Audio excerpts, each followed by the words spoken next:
السلام علیکم ورحمت الله وبرکاته. آیا تاسو ته پته ده چې په قرآن مجید کې سود خوړلو والا ته د الله او د الله د رسول صلی الله علیه وسلم د طرفه د جنگ اعلان دی؟ نو آیا د سود ولې دومره غټه ګناه ده؟ په دې ویډیو کې به مونږ په دغه ټاپک باندې خبره کوو، نو راځئ ما سره ویډیو وګورئ.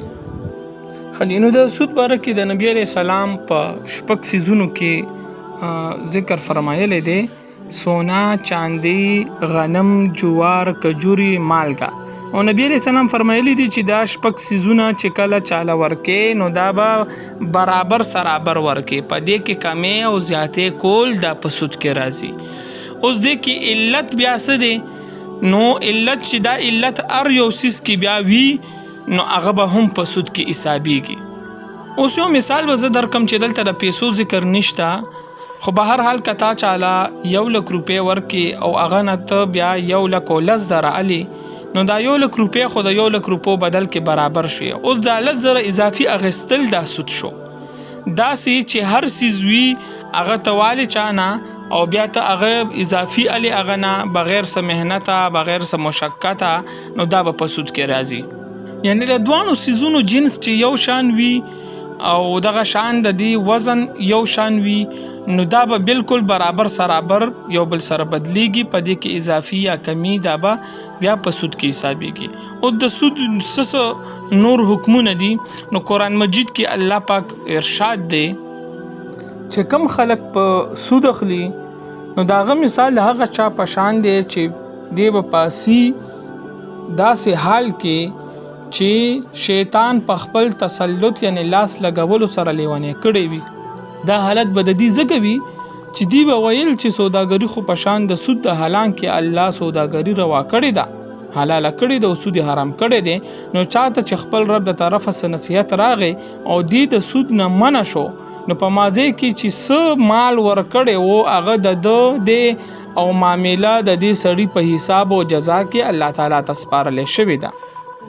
او څوک چې بیا هم سود کوي او دا کار حلال ګڼي نو دغه کسان جهنم والا دي چې په هغې کې به همیشه وي. دغه شان الله پاک د سود مال ختموي، بې برکته کوي او د صدقو مال زیاتوي، برکت پکې اچوي. الله هر یو ناشکره کافر او بدعمله بنده نه خوښوي. یقینا کوم خلکو چې ایمان راوړی دی او د پیغمبر په طریقه ښه کارونه کوي او منځ پابندي کوي، زکات ورکوي، نو هغوی د خپل رب سره د اجر ثواب مستحق دي چې نه به پسې یره راځي نه به پسې غم راځي. او دې کې بیا ای مؤمنانو د الله نه ویریږئ، که تاسو د رښتینې مؤمنان یې نو باقي پاتې سود که چېرې ستاسو د چا په ذمه وي نو هغه پرېږدئ. نو که تاسو داسې ونه کړل او منع نه شوئ نو د الله او د هغه د رسول سره د جنگ اعلان وورئ. که ستاسو د سود نه توبه وکړه نو ستاسو اصل مالونه هم ستاسو دي، نه به په تاسو ظلم کیږي او نه به تاسو په چا باندې ظلم کوئ. اوس د سود غټې تباهۍ څه دي؟ امیر چې دی مالدار ده نورم مالدار کیږي، غریب نورم غریب کیږي، معاشره چې دی په قرضونو کې وتړلی شي، خودکشي، ډیپریشن، بې برکتي زیاتیږي، رزق نه برکت اوچت شي، او دا الله سره جنگ دی.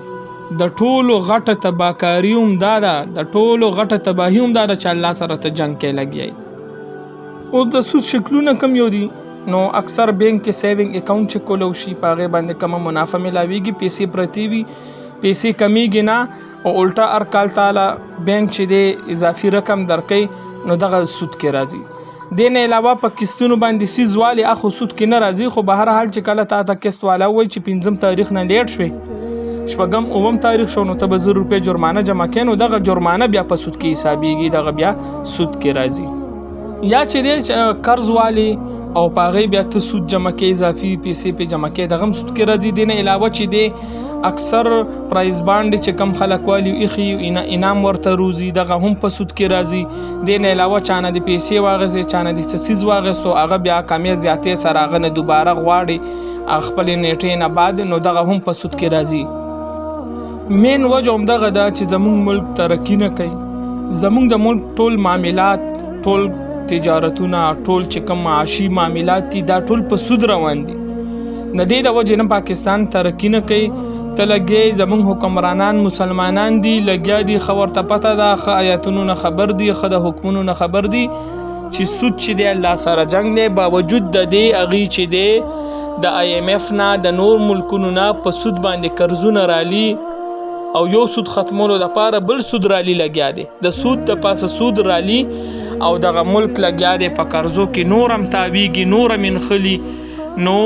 زمونږ حکمرانانو لم پکار دي چې د سودي نظام نه مونږ دا ملک بچ کی او دا سودي نظام ختم کی نو انشاءالله اله به پاکستان په ترقی روانیږي که ته وایې چې سود دیم یو ترقی دیم نو دا بالکل ناممکنه خبره ده الله پاک دې مونږ له داسې حکمرانان راکړي چې هغوی د پاکستان د سودي معاملاتو نه بهر روباسي او مونږ له دې هم الله دومره همت او توفیق راکړي چې مونږ د الله د سود نه بچو ساتي چې هر قسمه تکلیف وي هر قسمه مجبوری وي نو کوشش وکړو انشاءالله چې مونږ به سود طرف ته نه ځو او هر قسمه تجارت کاروبار شروع کې یا کوم آنلاین چې نن سبا چې څومره کاروبار دي NFT وا B4U وا پیپل وا پرپل وا سب عجیب عجیب نامې وي دغه ټول په سود روان زمونږ په معاشره کې اوس هم دومره زیات کسان NFT باندې په سود لګیا پیسې به کېښوي 3 میاشتې پس 15,000 ګټه 3 میاشتې پس 15,000 ګټه هغوی به ویل نه دا خو موږ پیسې ښې دي آنلاین پیسې ګټو هلکه ته د کلي مفتي سره کېنه شیخ الحدیث سره کېنه شیخ القرآن سره کېنه عالم سره کېنه هغه نه تا اول ځان پوه کړه چې زه دا کاروبار کوم آنلاین پیسې لګوم انویسټمنټ کوم نو آیا دا په سود کې راځي که نه راځي د هغوی د رایې نه بعد ته هغه کاروبار شروع کړه او زمون خلک د ځان نه مفتیان جوړ کړي دي او بس پیسې رالي NFT کې ورچوا او پیسې بچي روډي زیاتېږي دا مکمل سود دی NFT هم تختې ده زه په ډیر خوشحاله شوم خو به هر حال مونږ له پکار دي چې څومره د معاملات مونږ کوو آنلاین چې څومره دغه وي یا یو تجارت کوو چا سره لین دین کوو نو لږ مفتیانو سره لږ عالمانو سره لږ کېناسته او هغوی نه رای اخیسته چې زه دا کار شروع کوم دا خو سود کې نه راځي زه دا پیسې لګوم دلته د دې به داسې طریقې وي داسې طریقو سره به ماله ګټه راځي دا په سود کې راځي که نه راځي نو که سود کې نه راځي یا به درته ووایي ستا سره خو بې ذاتي دشمني نه وي که نه درته به ووایي چې یاره بالکل دا پیسې جایزې دي نو هغې کې به الله تا ته برکت اچي او که هغوی درته وویل چې نه یاره دې نه ځان وساته نو بیا هغې نه ځان وساتئ به هر حال الله پاک دې مونږ له داسې حکمرانان راکړي چې زمونږ دا ملک د سود نه روباسي سود خوړلو والا ګېډه چې ده نو فقیه ابو اللیث سمرقندی رحمت الله علیه په خپل سند سری د حضرت ابو هریره رضی الله عنه روایت کوي چې د نبی علیه السلام ارشاد دی چې ما باندې په کومه شپه د معراج سفر وکړی شو نو ما په اووم اسمان باندې د خپل سر د پاسه د بجلی یو رڼا یو پړک یو چمک ولیدو او مولید چې څه خلک دي چې د هغوی ګېډې د هغوی مخې ته داسې پرتې دي چې په هغې کې ماران ننوځي وځي ما د جبرائیل علیه السلام نه تپوس وکړو چې دا خلک څوک دي جواب مې نو شو دا سود خوړلو والا دي الله اکبر د سود ګناه او د قیامت په ورځ د سودخور حالت عطا خراسانی رحمت الله علیه روایت کوي چې حضرت عبدالله بن سلام فرمایي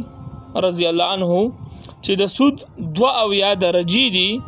او د ټولو نه وړه درجه دا ده چې یو مسلمان د خپل مور سره زنا وکړي او د سود 1 درهم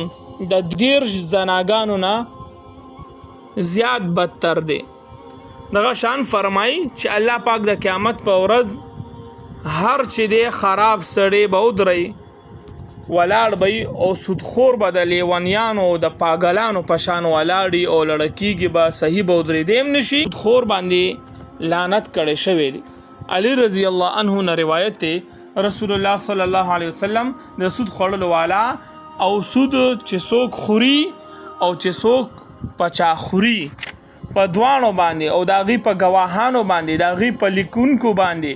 او د هغوی باندې چې دی رنګ ډکونکو باندې چې په بدن کې نقش و نگار د پاره یو رنګ ډکیږي او حلاله کوونکو باندې او دغه شان زکات ایثارونکو باندې لعنت کړی شوی دی حضرت ابو هریره رضی الله عنه ابو سعید خدری رضی الله عنه او عباده بن صامت رضی الله عنه او حضرت ان حضرت صلی الله علیه وسلم د ارشاد نقل کوي چې د چاندې برابر به خرڅې، پدې کې ذاتی سود دی. غنم به د غنم په بدلی کې برابر خرڅې، ذاتی سود دی. دغه شان جوار، کجوري او مالګه هم دا به چې څومره چانه علي او ماغه عمره به ورکې، پدې کې ذاتی سود دی. به ارشاد فرمایل چې کله څوک زیات علي یا زیات ورکې نو دی سودی معامله کوي. حضرت ابن مسعود فرمای چې مونږ یو حصہ سود د یارینا نه حصے حلال چې وی هغه بم پرېخوي. دغه مضمون د حضرت عمر بن خطاب رضی الله تعالی عنہ نه هم نقل شوی دی او دا مقوله مشهور ده چې چرته زنا او سود عام شي خورشي نو هغه خطه تباہ او برباد شي. دغه شان نن سبا چې د تاجران چې د دکانونو باسي ناپتول مسائل ازده کینا نو دا ډېر ضروری مسلې دي. حضرت علی رضی الله عنه کول دي چې کم کس بغیر مسلې ازده کولو د تجارت یو کو نو هغه په سود کې انخطو او په سود کې غرق شو او په سود کې ډوب شو. عمر بن خطاب رضی الله عنه ارشاد دي چې زمون هغه بازارونه الته دي بالکل اغسل او خرصون نه کوي چې چرته د هغه د مسلو نه واقفني او هغه ناپتول صحیح نه ساتي. د هلاکت اسباب حضرت عبدالرحمن بن ثابت رضی الله عنه روایت دی چې کله په یو کلی کې په یو بسته کې سلور شیزونه حلال وګڼل شي نو لدی د هلاکت فیصله وشي. لومبه چغي تول کې کمې کوي، دویم پیمایش کې کمې کوي، دریم زناګانې کثرت سره شي او سلورم سود خوري. ځکه چې زنا عام شي نو الته بدا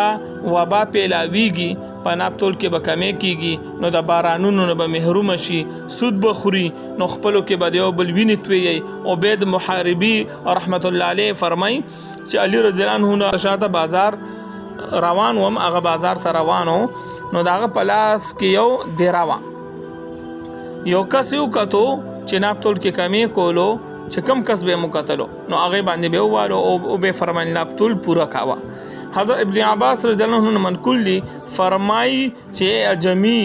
خلکو دوه خبرې داسې دي چې د تاسو په سرونو باندې دي چې د هغې نه ستاسو نه مخکې کم خلکو د دې دوه خبرو په وجه هلاک شوي دي. یو چې دی ناپ او دویم چې دی تول.